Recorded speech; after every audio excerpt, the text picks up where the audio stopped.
Good morning, everyone. This is Nicole. I'm back with another video. Of course, as you know in the picture, this is Michael Brown, who is a student who is accepted into 20 different institutions, 20 different colleges and universities around the country, and was being disrespected by these racist white bitches on a Fox affiliate who said he was being obnoxious and had so many negative things to say about this young man who is extremely intelligent, who is clearly qualified to be accepted into these institutions. You have to understand something about these heifers. I'm trying not to curse, y'all.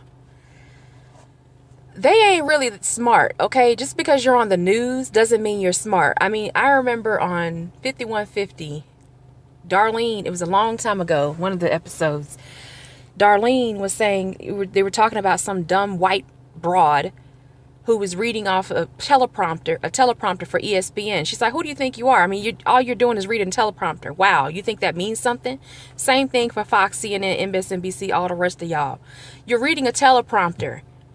They don't take that much brains to do that, okay? In fact, if you look at some of my previous videos, you will see Sinclair pretty much makes them into androids and makes them read the same script all the time because they own their asses. Okay. Anyway, let me calm down.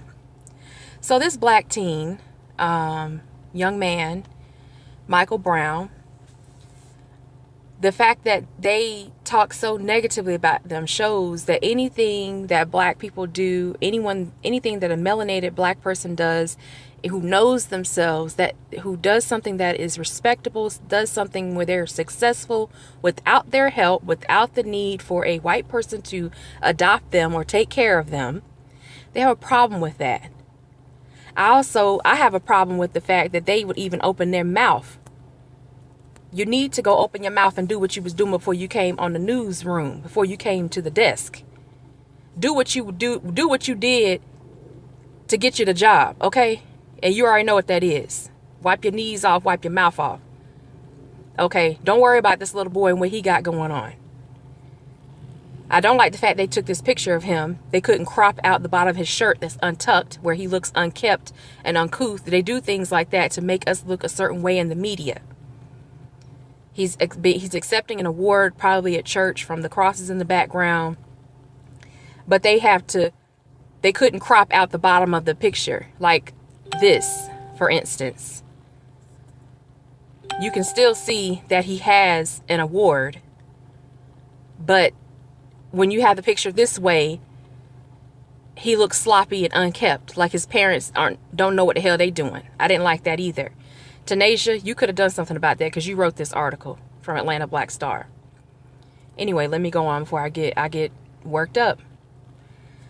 I'm gonna get heated. So anyway, the title is Texas Teen. Just say his name, okay? They don't want to say his name because of the fact that you had Michael Brown Jr. from St. Louis, Ferguson, who was killed in 2014. But his name is Michael Brown. Michael Brown was chided for being accepted into 20 universities, and he demands a public apology from the Fox affiliate, but got this instead. So this came out today, April 13th. I had to check my date. The article starts off saying, the black teen who snagged 20 full ride offers from colleges across the country wants journalists at a Fox DC affiliate to apologize for calling his decision to apply to multiple prestigious schools obnoxious. An anchor and contributor at Fox 5 in Washington, D.C. faced severe backlash after they chided Texas teen Michael Brown for applying to 20 different colleges. In a segment that aired April 3rd, co-anchor Holly Morris and contributor Sarah Fraser called applying to that many schools flat out ridiculous. Don't you think it's a little ridiculous this kid applied to 20 colleges, basically waitlisting another kid, Fraser commented. No, bitch. Sorry. No, heifer. What's ridiculous is the fact that you're opening your mouth to talk about him when there's so many other things you could be talking about. and you choose to talk negatively about him. What they're talking negatively about really is his parents and black people in general. Putting a negative air on us, a negative image on us as usual. Even when you do good, they talk shit about you. It goes on to say, Morris quickly chimed in saying he could have applied to 5. He could have gotten into all 5 and it would be equally impressive. I think it's a little obnoxious because you can only accept one full ride. And you're taking a spot from someone else who worked really hard. No, some of them kids is fucking stupid. If they were so smart, he would have had more competition. He wouldn't have been able to get into that many schools. And the fact that he had the money saved up to apply for all those schools, wow. I mean, that is absolutely amazing. If he was white, they would have built statues for him. I think Tariq said something like that. They would have had statues and a parade for him and everything. Oh, he's an American genius, homegrown American genius. If he was anything but black, they would have been talking so positively about him. The fact that he's white, he did not get any kind of white help from a white family. He wasn't a blindside kid who had a woman helping him, a white woman helping him. Now they have a problem with it. Then it says 2 days after the segment aired, Brown tweeted that he had a respectful interview with Morris, but said he would not allow their interview to air until he received a public apology. So basically, what happens is you have to sign a release form to, because I think he's 18, to allow them to release your image, your likeness, and transcripts or any kind of recording of you. And he said no, he probably wouldn't sign it. His mother, Berthenia Rutledge Brown, told USA Today that the anchor never said she was sorry and instead said she didn't mean to offend the college-bound teen. She says she and her son haven't received an apology from the station either. I would have been looking for more than a dang apology. But that's just me. As for Frazier, the contributor tweeted that she's since apologized to Brown and his mother for her remarks. I don't give a damn about her apology. Moving on. News of her in-person apology to Brown didn't go over well with critics, however. So this rest of the article is basically, I just skimmed through it earlier to remove the ads because they get on my nerves too. But people were saying a lot of things on Twitter the past couple of days, as you know. Or if you don't know, I don't have Twitter, so this is news to me. Someone says, Michael may have accepted your apology, but I personally think you are disgusting. Amen to that. The fact that his achievement was an afterthought in your segment is reprehensible. Since you discredited Michael in public, your apology to him should also have been in public. Thank you. Thank you, TDW. And they have this GIF of Beyonce. Girl, bye. That was funny. Someone else, Nakia Michelle, says, so disgusting. Your apology should be as public as your comments. I'm so ashamed that I listened and felt bad for you after the Kane show. Okay, I don't know who Kane is, but whatever. I never feel sorry for these heifers. The next person, Master Debater. Okay, that sounds a little weird. Sounds like masturbator. Okay, I see what you did there. I'm not even going to read it. The name threw me off. Y'all can read it later. Okay, I don't want to hear what she has to say. She's an idiot. That's the woman, Sarah Frazier, who said what she said. An idiot. Okay, someone says, or majority plus party of effery values. Unless you apologize on air because that all you did you try it. Okay, moving on. Liz Ann. Y'all know I ain't got time. I don't have patience with this. I'm trying to get patience for certain things. I told y'all in 2018, one of my resolutions was to have more patience. Well, I ain't got patience with fuckery or mess. I have patience with y'all, my subscribers, and, you know, we have our lives and stuff like that. I try to have patience with people and people in my real life. But this mess right here, I ain't got patience for it. Unless you apologize, unless you compensate him for treating him like he was nothing on your little raggedy behind show that you can get fired from tomorrow. Because you ain't nobody. You're going to be, like Corey Holcomb said, you're going to be out on the street selling pussy, okay? If you wasn't in that news thing doing what you're doing, you would be on the street. Let's just be real about it. Like, who are you to tell this boy he can't do what he needs to do? He wants to grow up and be a lawyer. He wants to grow up and make a difference in the world. Not sit behind a desk with a $200 suit on and $300 weave, $300 lace front on, reading a teleprompter for the rest of your life? That's what you aspire to? If that's the case, cool, do your thing. But don't criticize a child. You know what kind of sick, demented, twisted person you have to be? What kind of demon you have to be to talk so negatively about a child? Fuck you, Liz. Or whatever her name is. What's the girl name?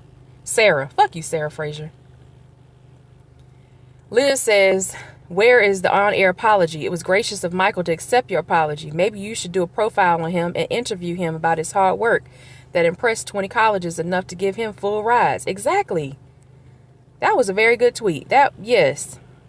She should do a profile on him. They got enough sense to do profiles on people. Not even sense. They got enough devilish mentality to do profiles on Jeffrey Dahmer and Peter Liang and what's George Zimmerman. They do all these profiles on people who kill people. Profiles on the affluenza teen who killed 4 people when he was drunk driving. You do profiles on people who kill people, but you have a child who wants to make better in his life, and you sit here and criticize him. Oh, this was obnoxious. He could have applied to 5 schools. It would have been fine, but he's taking someone else's spot. Bitch, die, okay? Just go somewhere. You getting on everybody's nerves. Like, go away. Like, for you to just, and when I say die, I don't mean die for real. So y'all don't be trying to troll me and get me taken down. I mean, shut your mouth. Okay? Shut up. Like, just dead your voice. Be quiet. Nobody wants to hear what you have to say. If you in a room full of men, the only thing they're going to be looking for is you to open your mouth and put it on a dick. You either going to squat or swallow, okay? That's the old school player stuff for you. Squat or swallow. Which one you want to do? If you ain't going to do that, get the hell on. Because that's all you really could do. You don't, like I said before, you don't do nothing but read a teleprompter. You're not real media. You're propaganda. You're reading a script. This boy out of a 5.0 system. I was on a 5.0 scale. I had a 3.99 GPA in high school out of a 5 scale. This boy had a 4.6 GPA on a 5.0 scale. Extremely intelligent. Probably genius level if you check his IQ scores. He beat the odds. Michael beat the odds against him as a child growing up in a low-income area of Houston, Texas. Last week, footage of the Lamar High School students' joyous reaction to an acceptance letter from Dream School, Stanford University, out here, California. It went viral on social media. There was plenty of celebratory jumping, screaming, and crying involved. Brown was granted acceptance to and offered full scholarships to 19 other colleges, including for Ivy League schools. So that's Harvard, Yale, Princeton, UCLA, USC. You know, you can go down the list, all these, Texas Tech, all the rest of them. He's narrowed down his options to Georgetown, Stanford, Harvard, and Yale, and plans to announce his decision at the end of the month. I congratulate you, young brother. You got to forget about these haters because they're going to be there for the rest of your life. No matter what you decide to do, no matter where you decide to go, no matter who you decide to marry or be with in an intimate romantic relationship with and build with, they're always going to be there. Okay? And you have to make sure that you surround yourself with very positive people and you stay grounded. I don't care what school you go to. You go to Harvard and on the other schools, any of those schools, you're going to realize everything ain't what it's cracked up to be. All that glitters ain't gold. And you're going to have a very strong spiritual background. Strong spiritual sense of who you are and where you came from. And remember that. All this right now, this is a momentary thing. This is a speed bump in the road. You're going to be 30-something years old and you're going to look back and laugh at this heifer because she's going to be old, drug out, wrung out. You know, just drug out and wrung out. You know, haggard. Looking around like, what happened to my life? Exactly. Nothing. You ain't going nowhere. I hope this young man, Michael Brown, succeeds and does what he's supposed to do. I'm sorry for seeming like I was yelling. But it pisses me off when I see how our young black men, our young black children, but particularly young black men who are treated a certain way in the media. It ticks me off. You know, like it reminds me of the young lady who tried to talk mess. Well, several of them, Megyn Kelly and all the rest of them, who tried to talk so much mess every time a black man was killed. Every time when Tamir Rice was killed, talk so negatively about them. This is a very good story of a young man who worked extremely hard to get where he is, to be able to have the opportunity to apply to these different colleges and universities. That takes money. It's like, what, $40 per application? You do the math on that. And these are the ones that we know he was accepted into. So I don't know why he didn't apply. Perhaps he did apply to some HBCUs. But he may have been, as Torian said in his video about this case, about this story, he may have been overqualified for some HBCUs. His GPA, SAT scores, ACT scores, his recommendation letters, and everything else that comes into an application packet may have exceeded their ability to pay a scholarship for him to come there. So we don't know that. I don't know the list. I don't have the list here of, I can't find the list of all the schools that he applied to. But if he did apply to HBCUs, I'm sure he got in. He probably was over their ability to give him scholarship. He probably was at the top.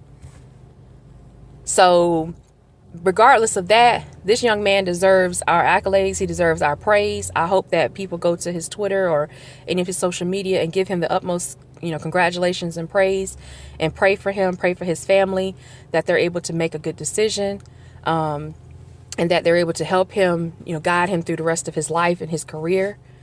That's it for me. I'll let you guys comment in the comment section. Like I said before, I apologize for yelling.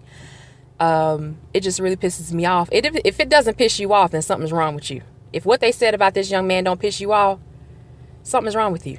Like, you really have some issues you need to deal with, I think. But anyway, as always, you all have a great day. I'll post this link in the description box. Let me go ahead and copy it now, like I normally do, live, so you don't miss that. It's in the description box. I'll holler at you all later. You have a great weekend. Enjoy the rest of your Friday. And yes, I may be going live today, if not today, tomorrow, but I'll let you guys know in advance. And I'll see you later.